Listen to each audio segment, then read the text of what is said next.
Good morning, Purdue University and listeners around the country. Welcome to Next Point Wins. I am your host, Matthew Geely. Thanks for coming in and joining us on this beautiful, freezing cold Monday morning. It's January 14th, 2019, and this is Next Point Wins, an hour-long sports podcast, radio simulcast. If you're watching on YouTube, welcome. Welcome to the show. If you're listening on Tuned In Radio, WCCR Purdue, and the Tuned In app, welcome as well. Got so much to cover. We got NFL playoffs. We have Purdue basketball, Purdue football, kind of a wrap-up as well. It's been a while since we've chatted, since before Christmas break. Hopefully the first week, the syllabus week, went well for everybody here on campus. If you're new to the show, you can contact me at nextptwins@gmail.com. That's where you can make your voice heard on the show. I want your unsportsmanlike conducts. I want your questions, your comments, your concerns. Season 5, Episode 1 of Next Point Wins, the final season of Next Point Wins here at Purdue University.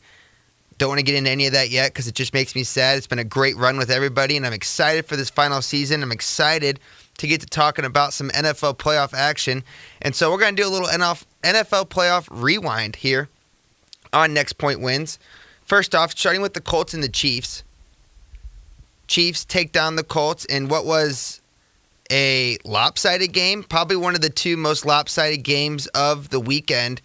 Both lopsided games really coming from the AFC, and it was no surprise, to me at least, that the Chiefs dominated in this game. You know, everybody was talking about the history of the matchup, which you always have to take those histories of the matchup with a grain of salt because a lot of these players on each team didn't play in any of the previous games. Like, the history goes back a while. So really, like when you talk to Patrick Mahomes, he doesn't really know nor care about their playoff struggle against the Colts in the past. Yeah, I'm sure he heard about it, but who's to say that it really bothered him at all? Chiefs take down the Colts 31-13 in a game that was honestly never even close, never even a thought. Andrew Luck, not great. 19 of 36, one touchdown, 203 yards, not great.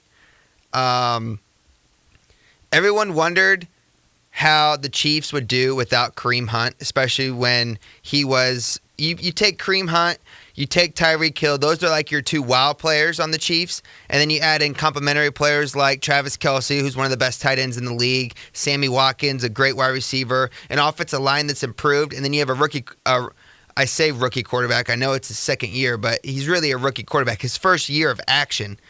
You put him in the mix, and you know, he's got a strong arm. He's considered a gunslinger. He can move in the pocket. Is he ready for the big moment? Can he make the right decision when he absolutely must? Those are some of the things that were questioned. And they were questionable for many of the experts who were picking the game. And there was a question marks around this team all year long. Chiefs have done a phenomenal job filling the void of Kareem Hunt. Damian Williams comes in. He had a great game on Saturday, rushing for 129 yards and a score. But when you have running backs that come in and you can plug them in to different areas of a team, you have to notice that it's not just about that new running back. Like Damian Williams is doing a phenomenal job, but it goes across the board. Your offensive line has to be great. Your tight ends have to block.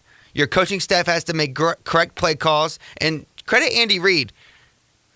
I know there's a lot of bad flack out there on him on playoff game management and playoff just effort. I think he's done a phenomenal job. He's done a phenomenal job with this team. And it shows. I mean, they took the Colts, and this is the Colts team that a lot of people thought had the momentum on their side, a team that could really come in and shock the Chiefs, and they got beat to the ground. And then you look on the other side of the ball for the Chiefs and their defensive line, getting pressure on Andrew Luck all day long. All year we heard about Andrew Luck and how improved the offensive line was and how he doesn't get sacked and he doesn't get touched and he has time to make throws. I mean, they were the 5th highest scoring offense in the league coming into that game. The top 4 highest scoring offenses are still alive in the playoffs, which is crazy to see. Rams, Saints, Chiefs, Patriots. And then number 5 was the Colts. So offense still wins you games, no doubt about it. Yeah, you need your defense to make timely plays, but offense still wins football games. And that showed. That showed on Saturday. You had guys coming off the edge. You had linebackers doing a great job in coverage, secondary locking down, and these Colts wide receivers, and that's a whole other story. If we're looking at the other side of this, the Colts, I don't know what in the world that performance was. Let's start with the penalties. How many times are you going to let Patrick Mahomes hit you with a hard count and you're going to have a defensive offsides? I mean, those 5 yards kill you. They kill you because they get the Chiefs in 2nd and 4. They get them in 3rd and 2. They get them in 4th and 1, which, add on to that, how many times did we see these teams this weekend go for it on 4th down? I mean, it's almost becoming the new norm. If you're anywhere past your own 35 and you have 4th and 1 or 4th and 2, you're probably going for it. And it just goes back to this is an offensive league. Offenses still win football games. You have to put up points. If you don't put up points, you can't win in this league. You have to put up a big number. So you get past the defensive offsides penalties, then you look at, all right, T.Y. Hilton. I know he's banged up, but they got to find him some help. They got to get another weapon on the outside. Inman doesn't seem to be the answer.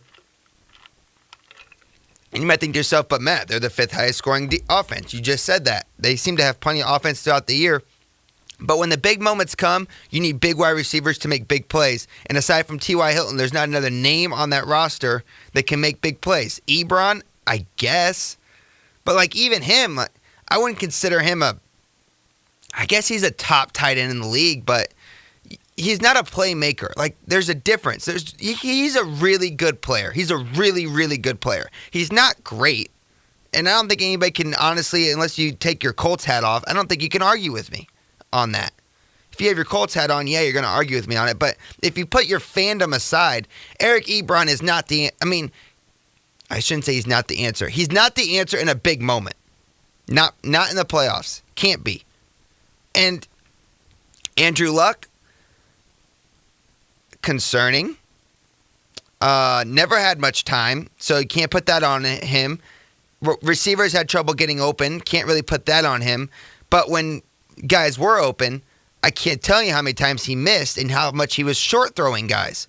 I mean, wide open guys. Even checkdowns to the running back, Mack, who is a very good player. He's going to be a great player, actually, for the Colts down the road. I really do believe that. But, I mean, if you're going to check down to him and hit him in the chest, I mean, you're throwing it at his ankles. You're throwing it at his shoelaces. Not good. Not good. Chiefs, dominant. Chiefs, probably the most dominant team in the NFL this weekend, I would say. And a lot of that might be due to help from their opponent. Speaking of help from their opponent, the other AFC game of the weekend, Patriots-Chargers. Whoa. Somebody made a mistake. Somebody doubted the Patriots. Actually, a lot of us doubted the Patriots. Yikes. I mean, how many times is this going to happen to us before we learn that Brady and Belichick are the real deal and we need to quit saying they're done? They are still here. And wow. I always said, and I guess we're going to kind of hopefully we'll have time to touch on the national championship game, but my go-to saying throughout the years has always been, never count out Saban when he has weeks to prepare. My new saying is never count out Brady Belichick when they got a bye week to prepare. You want to talk about business-like, down to business, sharp, crisp, game plan, execution, playmaking on the field, across the board. From the coaching staff all the way down to the last guy on special teams. You want to talk about the most sharp, business-like performance I've ever seen. I mean, they just came in and from the get-go, they were like, you don't even stand a chance. 41-28 final for the Patriots. Brady, 34-44, 340 yards, touchdown. I mean, Sony Michel, 129 yards on the ground, 3 scores. Edelman, 151 yards. James White, 97 yards on 15 receptions. You want to talk about a go-to weapon for Brady out of the backfield. Gronkowski caught a ball for 25 yards and a score. No, excuse me, not a score. It was short. I mean, Gronk isn't what Gronk used to be. There's no doubt about that. And it has something to do with that ginormous bionic arm of his. And there's a lot of talk that was Gronk's last game at home. I would agree. I don't see him coming back next year. That's a conversation for a later date, though. Gronk is still reliable. He's still somebody that draws double teams. Gronk can have one catch for 25 yards and be extremely effective on the field if he blocks and if he draws those double teams. Because you know who runs wide open when Gronk's double teamed? James White. What happens then? Well, that's easy. When that happens, James White catches 15 balls for 97 yards. Edelman catches 9 balls for 151 yards. Dorsett caught 4 balls. Hogan caught 3 balls. I mean, Dorsett had a touchdown. This team, Brady just spreads it out, and he will rip you to shreds if you let him. I mean, he'll just go all over the field. He'll get everybody involved. It is so hard to defend, especially if you're the Chargers and you're playing your zone defense you've been playing all year. I get it. It's your philosophy. It's what got you here. I get all that, but Brady just rips apart those zones, especially if you have second eyes on Gronk, because now you have open windows, and Brady doesn't miss open windows, and we saw that over and over and over again. Defense looked good. Rivers had 0 time. He didn't look great, but he had no help. It's amazing. All these quarterbacks who didn't look good this weekend were under pressure constantly. Pass rush is so important at this stage of the game, especially this late in the season. If you can get to the quarterback rushing 4, maybe bringing 1 guy, maybe rushing 5, but if you can get to the quarterback or at least make him uncomfortable, you don't always have to get a sack. But if you get him moving in the pocket and moving his feet and trying to avoid pressure, the percentage of chance of you stopping some of these high-powered quarterbacks goes up so high because they're uncomfortable. They don't get to just sit there and make their throws. Brady sat there and made his throws. Patrick Mahomes made his throws. What makes him different is he's fine on the run. He loves going side to side, sidearm and slinging. I don't understand him. I really don't. I don't understand how it works. I can't say I watched a ton of his games this year. I watched every second of every playoff game this weekend because what else are you going to do when there's 7 inches of snow on the ground?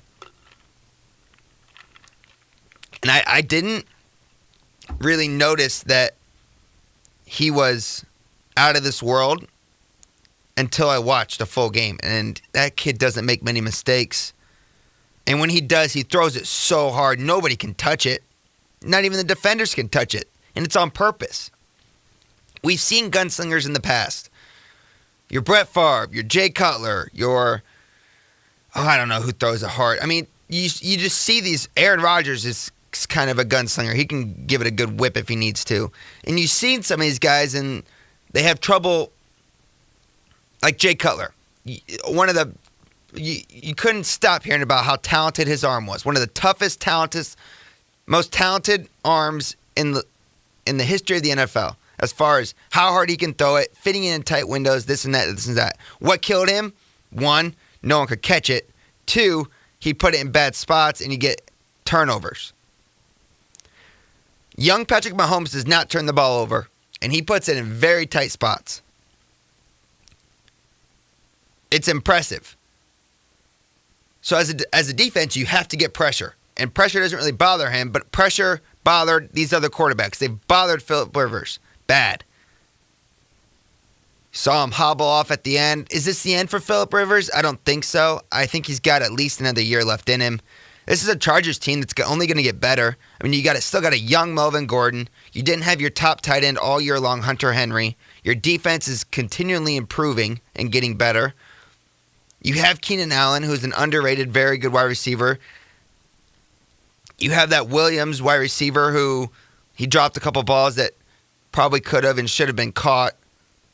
But still, a good deep threat who's only going to get better. This is a team that is going to continue to improve. You have to find more offensive linemen. You probably have to get a couple more corners and safeties, cornerbacks. You got to find some stuff to nail down that back end of your defense to go along with anchoring your offense. And then, this is a good Chargers team. They're going to be back. That's a team to look out for years down the road because they're still really young, aside from the quarterback position. I wouldn't be surprised if they draft in the quarterback area this upcoming draft just because Phil is getting old. And, you're one bum ankle away from needing somebody to step in, and you don't want a great team to be hindered by a lack of a quarterback presence. So I'm sure they'll go. I don't think they go first round or first pick. But I could definitely see them going to try to get somebody.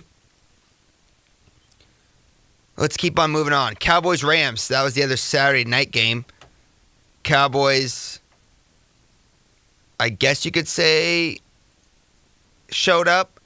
It felt, the entire game felt very one-sided. I know it's an 8-point final. Rams 30, Cowboys 22. Dallas did get off to that 7-3 lead, but 17 unanswered points from the Rams in the second quarter didn't exactly help your case. And it's another team where it felt dominant, even though the score was closer than it appeared. Rams, probably the most impressive team in the NFC after Saturday.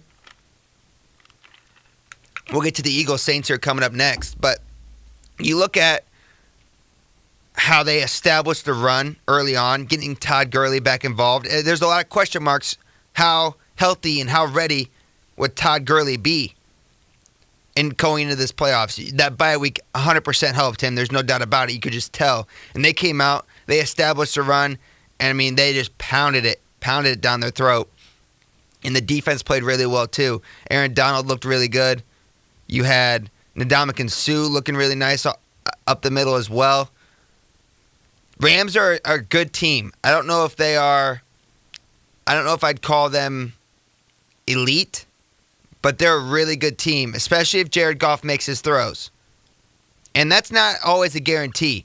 Don't talk about another quarterback who has trouble under pressure. And I saw this dating all the way back to when the Bears played him in the regular season.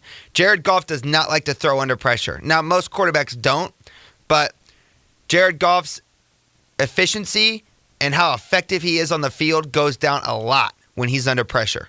When he starts throwing off his back foot and he has somebody in his face, he gets really wild and he gets really spazzy quick.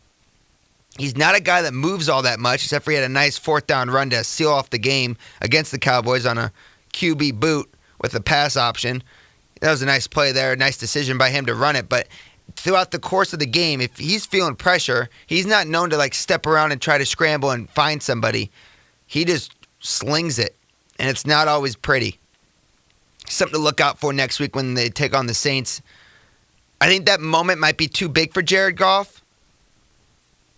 Rams looked better than the Saints this weekend, but I think the Saints are a better team. We'll get into that more later on when I make my predictions for next weekend. But it's worth noting that I'm not sure the moment and Goff are equal enough yet where Jared can live up to the hype that's going to be around this game, especially at the Saints Stadium. Look on the other side of the ball, the Cowboys.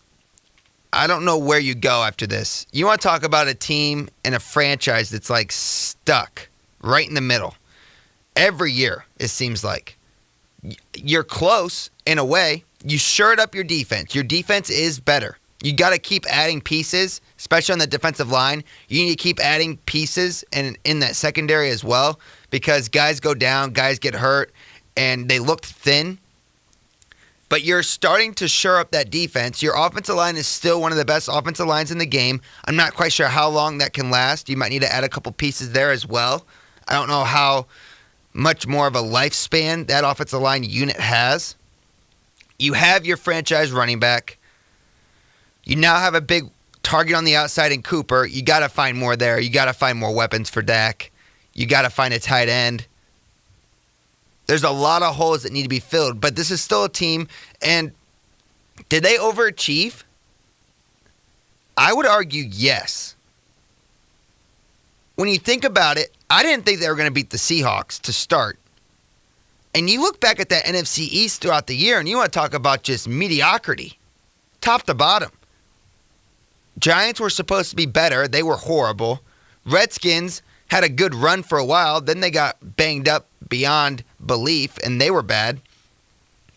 Eagles started out horribly slow. Then they figured out the quarterback position and got some guys in key spots back, and they put on a little bit of a run. We'll talk about them next. And then you have the Cowboys. It was one of those divisions where I think everybody else in every other division around the country wished they were in it for a while. Yeah, Cowboys ended up separating themselves and making the playoffs and getting the divisional spot. But I would still argue that this was a good year for the Cowboys. You lose Witten late, so now you're trying to fill a hole at the tight end position. You don't really know what you have in Jalen Smith and Van Der Esch and Sean Lee. So your linebacker core at the beginning of the year was a pretty big question mark. That turned out to be one of the strengths of their team. Jalen Smith was phenomenal. Van Der Esch had a great game, except for the fact, or a great season. He didn't have a great game. I wouldn't have benched him. And I also wouldn't have benched Jalen Smith throughout that game either. Those two were really interesting to me, and I think costly mistakes for Jason Garrett. You can't just throw Sean Lee in there and expect your defense to be fine. Yeah, he's your captain. Yeah, he's been with the team forever. But those other guys on that defensive unit, they look around and they're like, wait, where's our guys? Where's the guys that got us here? I don't think that was the smart move by Jason Garrett. Is Dak your answer at quarterback? That's another huge question mark. I'm not a Dak Prescott guy. I'm not.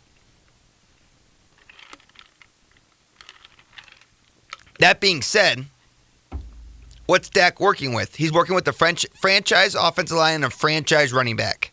That's a good start, and that's why he has been as successful as he has been. But what if here's a good game to play. I like to do this, and it never would happen. So some people think it's unrealistic and it's dumb, but I think it's a good way to evaluate quarterbacks is if you flip them with other teams.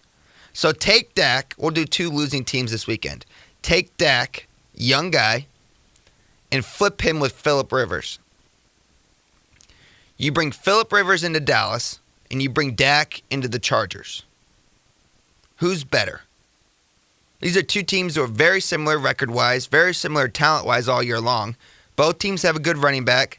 Chargers have a better wide receiver core. Cowboys have a better offensive line. I'm taking Phillip Rivers with the Cowboys. I'm taking a Phillip Rivers who gets to drop back with plenty of time. He can hand the ball off to Zeke. He's got one large target and then a couple other possession guys. I'm taking that over a Dak Prescott who's got to continually make plays with his arm and scramble for his life.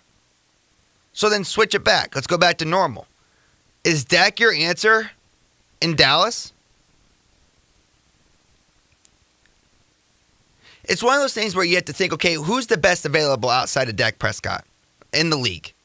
Nick Foles is going to be a highly touted trade guy. I think Nick Foles would fit perfectly in Dallas' system. Nick Foles knows how to manage a game. It will force whoever the offensive coordinator and whoever the head coach is for the Cowboys, and I say that calculated because I don't think Jason Garrett's the answer, but we'll go to that next. It forces you to run the ball. It forces you to manage the game, which is like the best thing Nick Foles is doing, and he can make the big throw. When Dak drops back and throws it 40 times, they don't stand a chance. Yesterday what day did they play? I'm getting them all mixed up. Saturday night, he was 20 for 32, 266 yards, and a touchdown. Now, that's pretty good. That's not bad. Didn't win you the football game. Too many 3-and-outs. They had too many 3-and-outs. You have to run the ball And you have to get Dak in situations where he can be successful. But when you see Dak back there, you see his talent and is able to extend the play, to get out of the pocket, to move the ball down the field, and it makes coach like Jason Garrett want to use that and want to show that off when it's not their style of play. It's like holding a carrot out in front of Jason Garrett, and that wasn't a ginger joke, although now that I think about it, that was kind of funny. It's like holding a carrot out in front of his face and be like, go get it, do it. No. Stick to the game plan. Run the football, manage the game. I mean, 3 and out after 3 and out after 3 and out, when on the other side of the field, you have an offense that's just pounding it at your defense, running the ball. Smash mouth, right in their face, over and over again, and having success doing it. You had to find a way to slow down this game and to halt it in that second quarter. That second quarter was a beatdown. That's why I think Nick Foles would be a great addition to the Cowboys. I don't know what it would cost them, and I don't know if they're ready to give up on Dak yet. There's no surprise Jerry Jones is a stubborn man. If Jerry Jones wasn't a stubborn man, Jason Garrett wouldn't still be there. There's no way he comes back next year, right? I don't know. Any other owner in the league, I'd say there's no way Jason Garrett gets to coach again for the Dallas Cowboys. But it's hard to tell. I mean, it's hard for me to sit here and say that he doesn't deserve another shot. It's one of those things where you wish, as a Cowboys fan, you'd have to wish for one horrible season. Just a clean house with all these guys. And you're just not getting it. You're getting the same effort every single year, and you're unable to get over the hump ever. Like if you're the Niners, you would love a playoff appearance every single year. Sure, you're not going anywhere, but at least you're there. But this is the Dallas Cowboys. This is America's team. This is the premier franchise in the NFL. At least it was. Patriots might be taking that over. But this is America's team. You have to be better than playoff exits before the conference finals. You have to be. Especially when you look at the roster and you think, okay, this is a roster that should be able to compete. Something to think about. That's probably the biggest question mark team for me right now going into the offseason. As far as these playoff teams who are getting bounced, it's the Cowboys. And it almost always is, because you never know what Jerry's going to do, but also he's got a lot of decisions to make. And you can't have 100% confidence that he's going to make the right decisions, but he does have a lot of decisions he needs to make. And it'll be interesting to see where he goes. Last group of games, the one last night, Eagles-Saints. Eagles get out to a great start, and then the Saints slowly start coming back. And let's just chat about that interception in the game. First off, you have to make that catch. Plain and simple. Not the first time I've seen a ball drop off of those big hands of Alshon Jeffrey. I'm going to be honest. He's known as having some of the best hands in the league because he never uses his body. He always wears those white gloves. It's like you can see it even more clearly how he just goes up and snatches it with both hands. He just bam. You got to make that catch. You are open. It would get you the ball down to about the 20-yard line for the 2-minute warning. You must make that catch. Flip side of that, what are you doing running a play before the 2-minute warning? Why are you rushing to the line of scrimmage and running all hitches right before the 2-minute warning?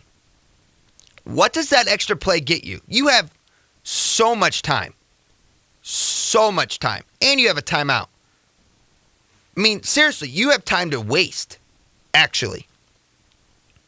What are you trying to do? Score with enough time to give Breeze the ball with timeouts to go down the field and kick a field goal for the win? What was that? Why? Why were you going so fast?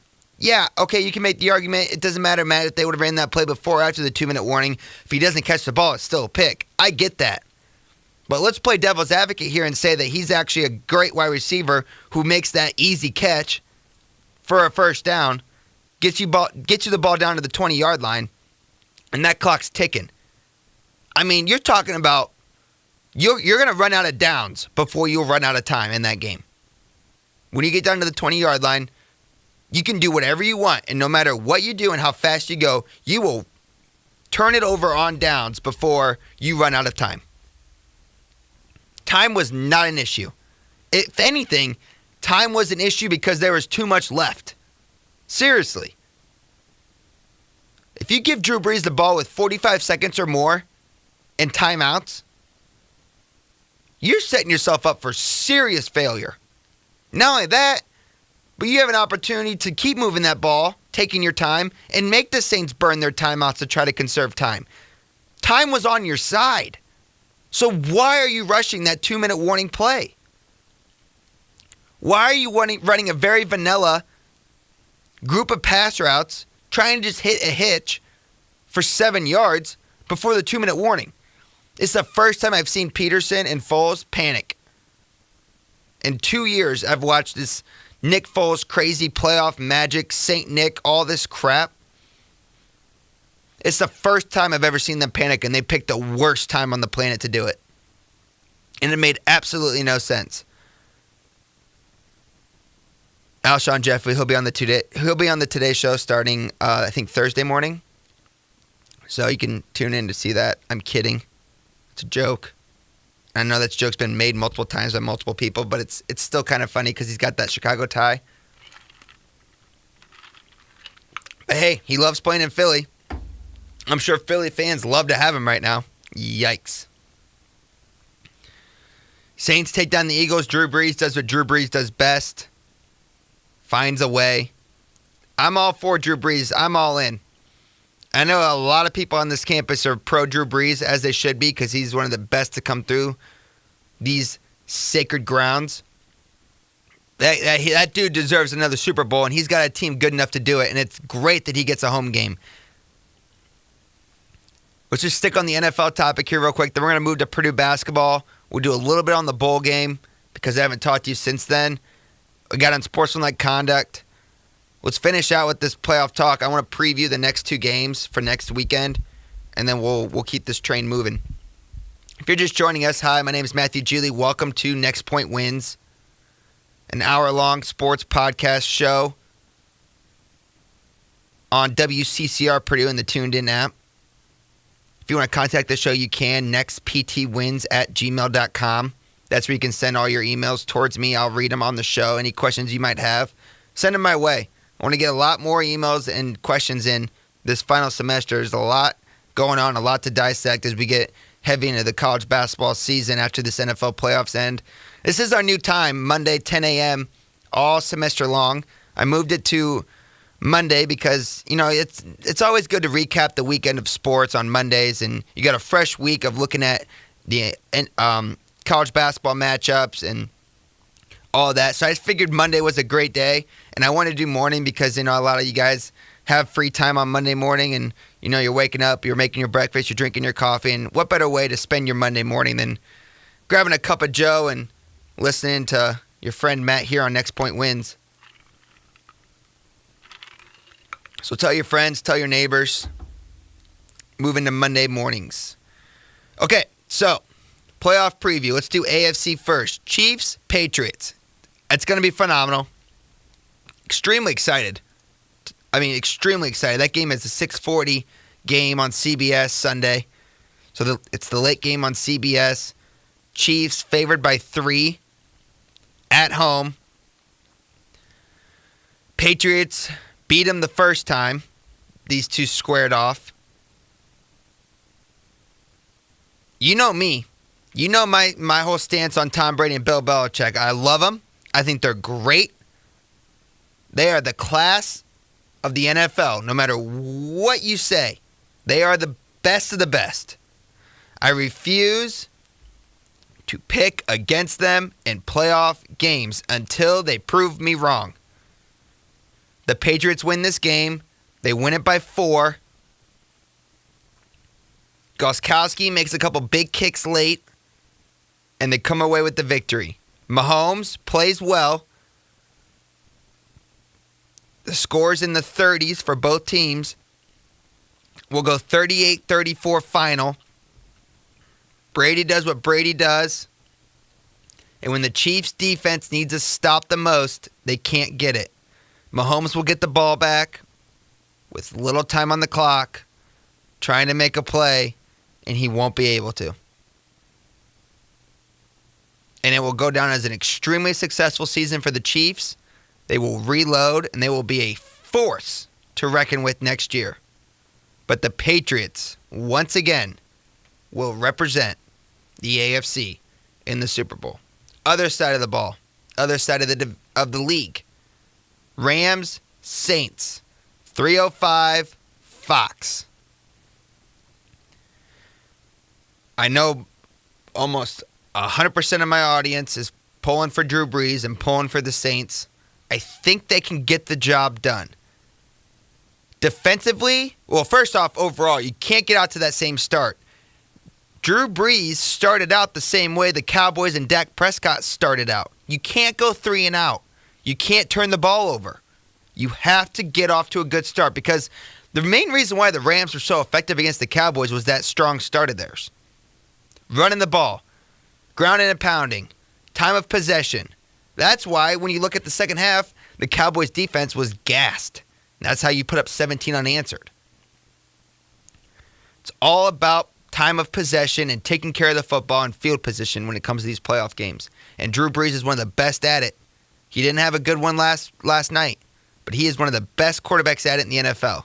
Look for them to come out strong, move the ball, move the chains, take care of the ball, get points, and try to dictate the pace of the game. And once that happens, you let that dome crowd feed in, gets loud, it gets rocking in there, and I think you see mistakes from Jared Goff. I think the moment is still too big for him.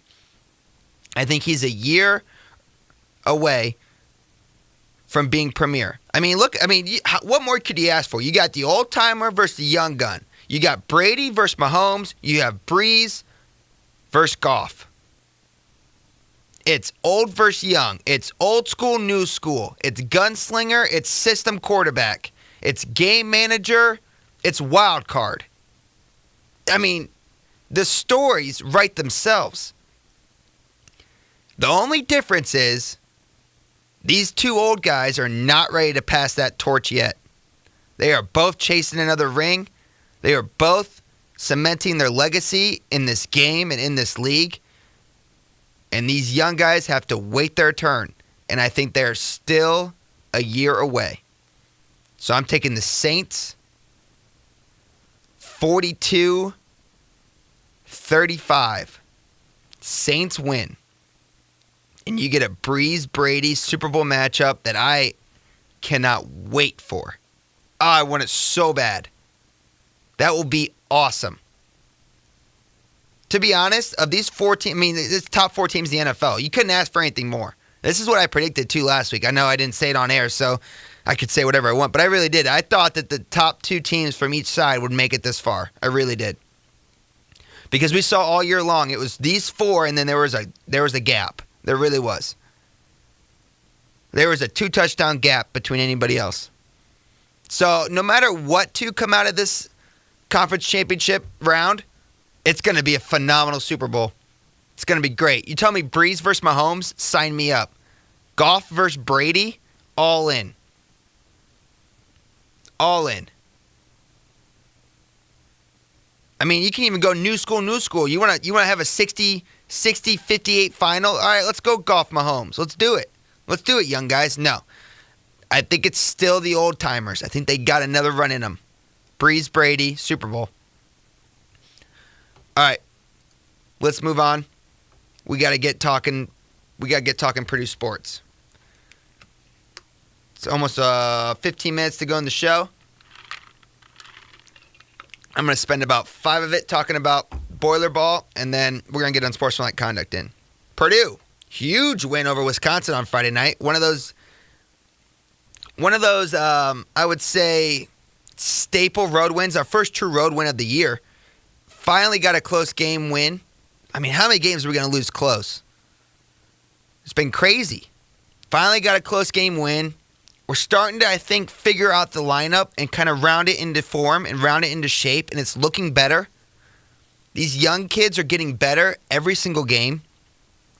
Carson Edwards had a phenomenal bounce-back game. That Michigan State team was a team we could have beat. Absolutely. If Carson shoots the ball well, we probably beat them. The score didn't look pretty at the end, but they kind of pulled away. We were in that game for a long time. Honestly, longer than I thought we would be. We played very, very mature on the road for the most part. Got to shore up the free throws against Wisconsin. That's a no-brainer. But that's an easy fix. That's something that we will fix. They work on that stuff. Trust me. It's not like they're going out there trying to miss. Some of you keyboard warriors just drive me insane. They're not just going out there trying to miss them, all right? Relax. They're going to shore it up. They're going to be fine. Travion Williams. A spirited effort against Ethan Happ.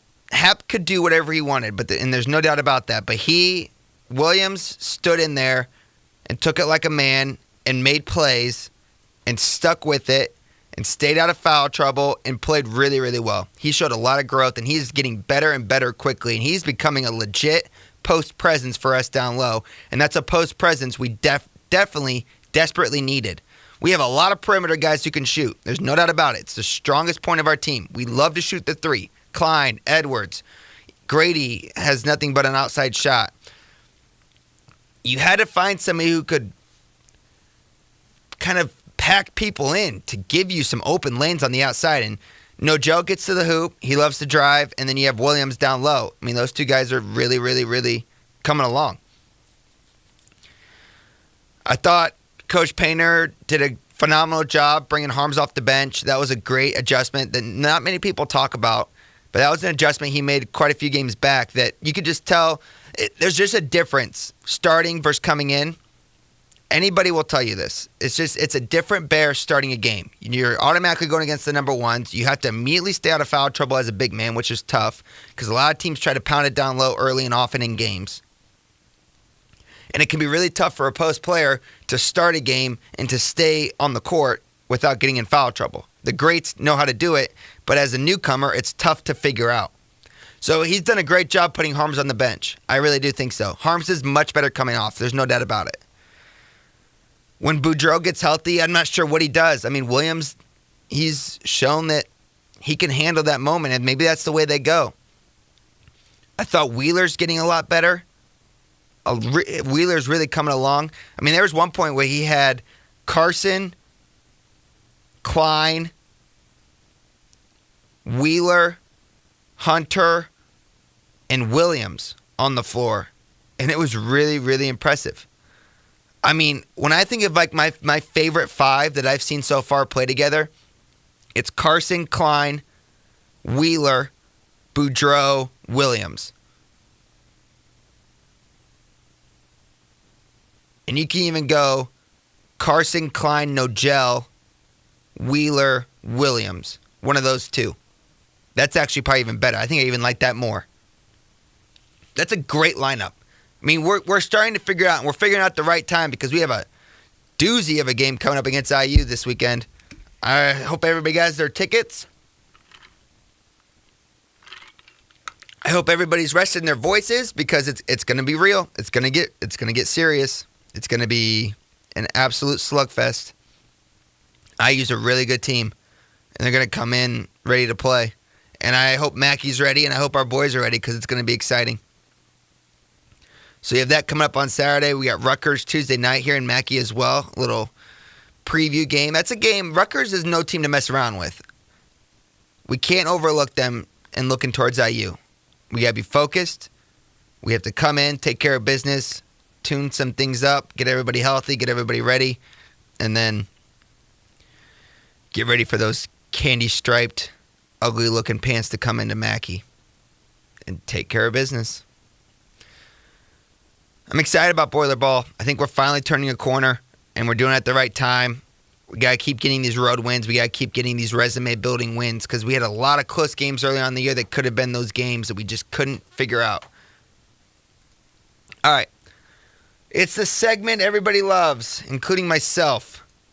It's been a while. I have two for you because, well, they both really have me passionate, so I had to cut it down. So here are my two unsportsmanlike conducts. And now, an unsportsmanlike conduct. Personal foul, number 15 on sportsmanlike conduct. That's a horrible call!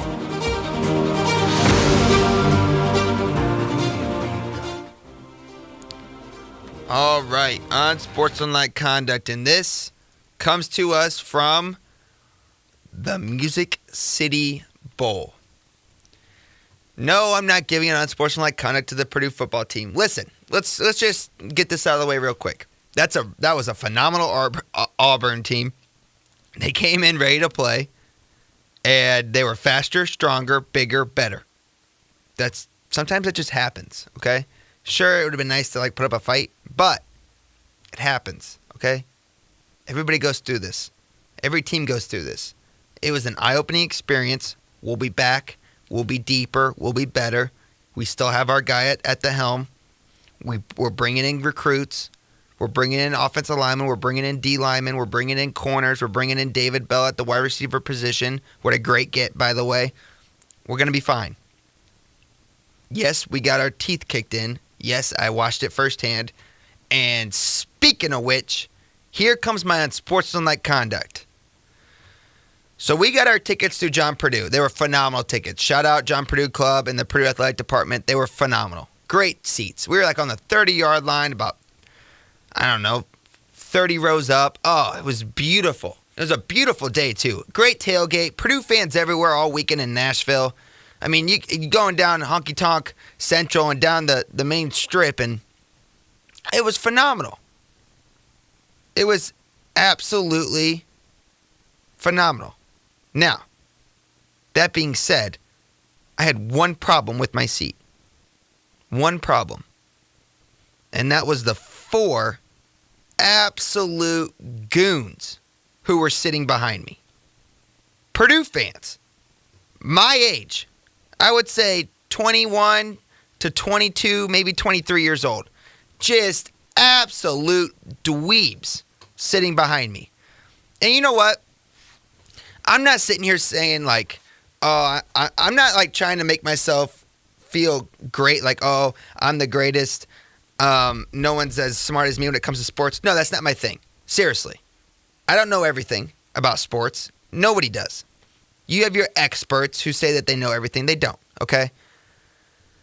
But dudes, first off, never stop talking. I get it. You got your buddies there. You made it all the way to Nashville. You're having fun. This is an engineering school, and that's part of the problem because we're talking, you could have seen it from a mile away. It's not good, but it just wasn't great. And they just said the dumbest stuff at the dumbest points ever. Here's when you know you have people who don't know it. Okay, first off, none of them played a down of football in their life, and I will bet my entire right hand on that. If I'm wrong, they can come down to the turntable and cut off my right hand, and I'm serious. I will bet my right hand that none of them ever played a down of football in their life. And you know what? That's not even me being okay, yeah, I played high school football. It doesn't mean I'm all that and know everything. But I don't act like I'm all that and know everything. They acted like they got a full ride to Purdue to play football, and they were like, I'm too good for that. That's how they talked. It started out comical because there's no way that these dudes actually believe any of this crap they're saying. And then the more they said it and the more they didn't shut their mouths and the more that they kept on adding to it, the more aggravated and annoying it got. And the more times Auburn scored, can you just imagine this all building up inside of me? Literally, we're starting out excited. We're at the bowl game. It's a beautiful day. Okay, Auburn scores. All right, these guys are kind of annoying. Auburn scores again. Okay, I'm really starting to hear these guys. It's bothering me. Auburn scores. Auburn scores. Auburn scores. I needed them to shut their mouths, and they just refused. And you know it's bad.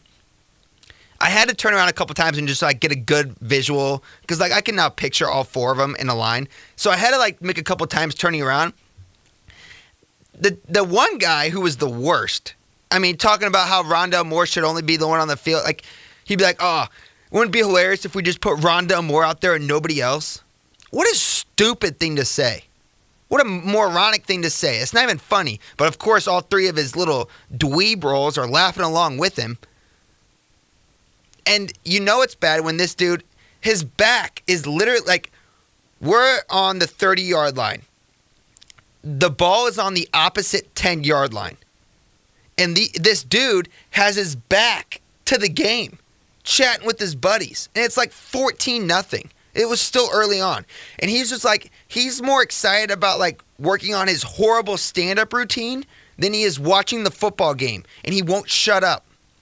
You're getting an unsportsmanlike conduct, like to the highest level. Actually, the second highest level, because the next unsportsmanlike conduct is even worse than you, and I didn't know that was physically possible. I knew I was in trouble when early on they were talking about how they played Mario Kart in their hotel room the night before. You're in Nashville, man. You guys are all 21 and you're in Nashville, and you're spending the night in your hotel room playing Mario Kart. And you know what? It's okay if you don't like to party, and it's okay if you don't like to drink, even though every one of you had a beer in your hands, so you obviously drink at least a little bit. Just dweebs. Get out of your hotel room, put down the Mario Kart. Yeah, Mario Kart's fun. It's fun when it's 2 degrees out and you're at your college dorm and you don't want to go outside. But when it's 60 degrees in Nashville and you travel all the way there and you got Honky Tonk Central with Purdue fans everywhere having fun, partying, and you're in your hotel room playing Double Dash, you need to check yourself. Unsportsmanlike conduct. Watch the game. Quit trying to one-up each other with your stupid jokes that don't make sense and they're not funny. Not only that, but the language was out of this world. Unsportsmanlike conduct. I was so disappointed. As a Purdue fan looking at other Purdue fans, I was so disappointed in these 4 dudes. And I think they're still students here. I would kill to see one of them out, like anywhere. I wouldn't do anything, but it's just like I would just love to like take a photo to like show. I should have took a selfie with them. Like after like dude, you guys are so funny. You mind if I get a picture with you? I should have, because once you see these guys, you'll just get it. And it would have been no problem. Like, yeah, enjoy the game. Like have fun with your guys, but just.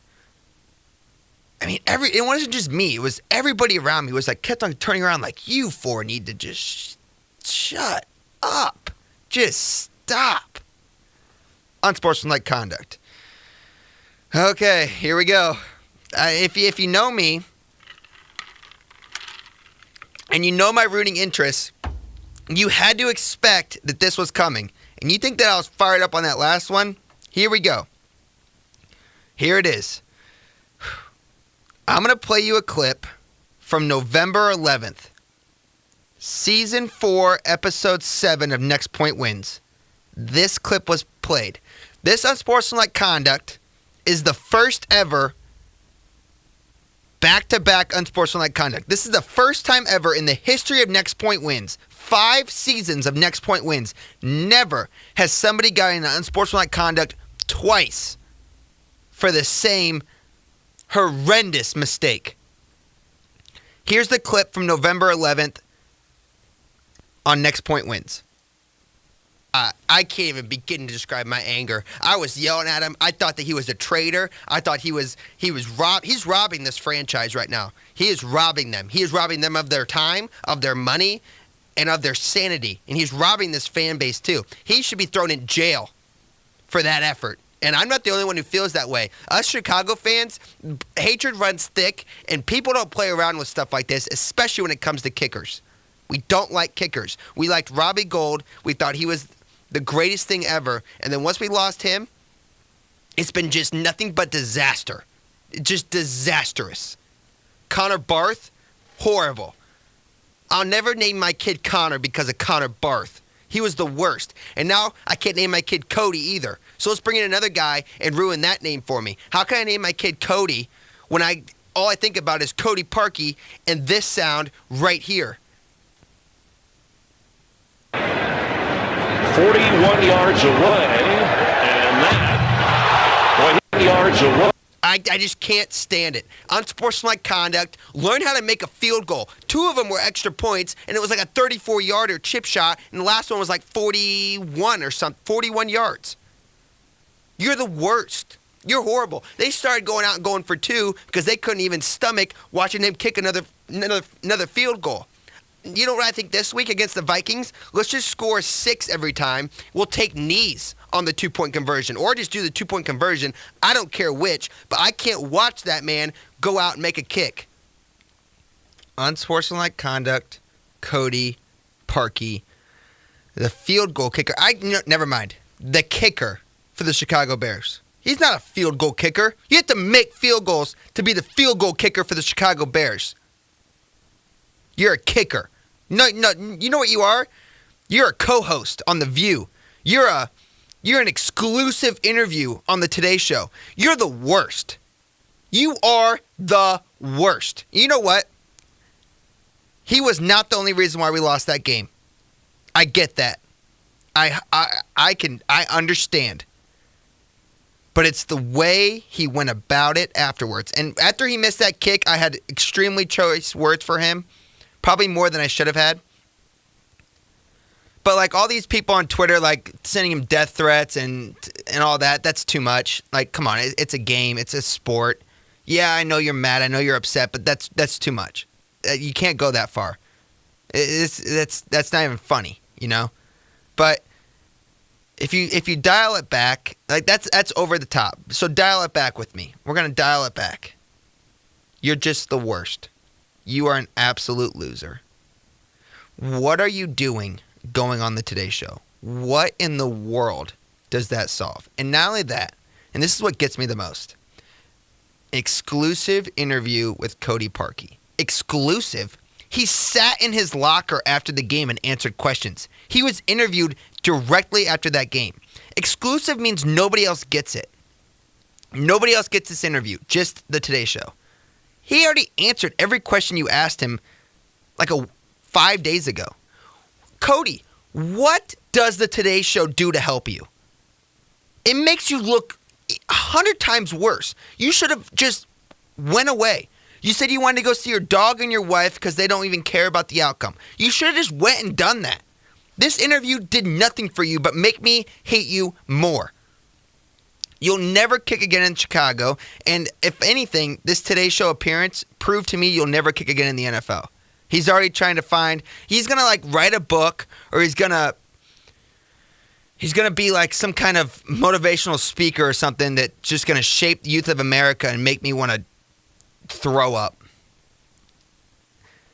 I knew it. I was watching the game. They scored on 4th down to take the lead. We had a great kick return. And Mitch made a nice throw to Robinson to get the ball down the field. And then it was like, okay, I've seen this end. I've seen the ending of this story. I talked about it on November 11th when I said he's going to lose us a football game, a big football game. Every time he kicked throughout the entire season, you can ask my girlfriend, you can ask my brother, you can ask anybody who watched any Bears game with me. Every time he kicked during the regular season, I was skeptical of it. And I said, this man is going to lose us a very important game. Every time I said it. It's like you know the outcome, but you can't help but watch. And we're just dinking the ball, and I'm like, get closer, just get closer, get closer. Oh, but Matt, it was tipped. I don't care. I don't care at all. He hit it so hard and so low, he never gave it a shot to go in. The Eagles could have all laid down on the ground and said, make it, and he would have doinked it off the upright. He tipped it. Give me a break. Talk about the biggest scapegoat on the planet. He tipped it. It doesn't matter. He wasn't going to make it. Unsportsmanlike conduct to you, Cody Parkey. I hope I never see you kick again. Unsportsmanlike conduct.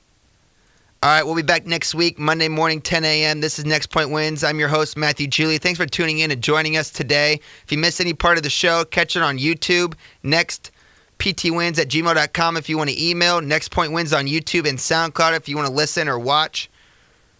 It's been fun. It's good to be back in the chair. We'll be back next week. Enjoy the playoff weekend. Enjoy Purdue basketball. Let's go. Let's take down IU. Saturday. Be loud, Mackey. Be proud. We'll see you then. This is Next Point Wins.